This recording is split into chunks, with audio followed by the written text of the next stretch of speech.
السلام عليكم ورحمة الله وبركاته. بسم الله الرحمن الرحيم.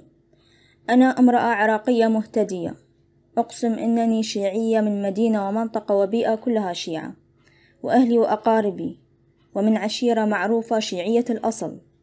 اهتديت منذ 5 سنوات وتركت التشيع، دين الرفض والشرك والغلو، إلى دين التوحيد الخالص لله كما قال لنا ربنا: وما أمروا إلا ليعبدوا الله مخلصين له الدين حنفاء ويقيموا الصلاة ويؤتوا الزكاة ذلك دين القيمة.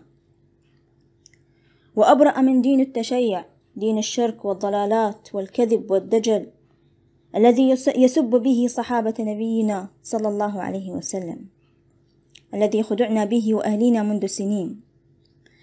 أثر علي هذا الأمر، نعم، تعرضت للأذى في البدايات وصبرت واحتسبت، وكل مرة يزيد إيماني وأزداد ثباتا حتى بات الأمر طبيعيا جدا.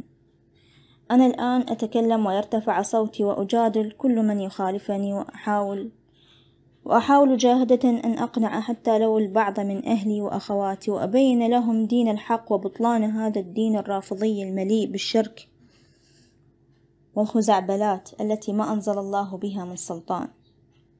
وبفضل الله ومنه تمكنت من التواصل مع الأخ رامي عيسى كي أعلمهم بهدايتي، وأزلزل بها ملال الرافضة ومن يركن ويستمع إليهم ويتبعهم، وأقول لهم: خسئتم ومن اتبعكم أيها الدجالون الكذابون. نحن أحرار، خلقنا الله أحرار واختصنا لعبادته وحده لا شريك له، ونخلص أعمالنا كلها له، وذلك باتباعنا لكتابه وسنة نبيه صلى الله عليه وسلم.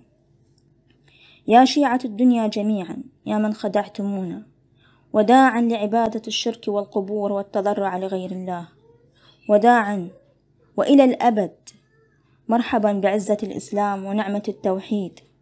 كفاكم تجارة، تاجرتم بدماء الشيعة بهذه الفصائل الميليشياوية الرعناء التي تعيث في الأرض فسادا، وتاجرتم بأعراضنا باسم المتعة، وتاجرتم بأموالنا باسم الخمس والأضرحة والعزاءات التي تنفقون عليها الأموال، بينما الشعب يعاني من الفقر والحرمان في بلد كثر فيه الأيتام والأرامل يعيشون على النفايات دون مأوى ورعاية لهم.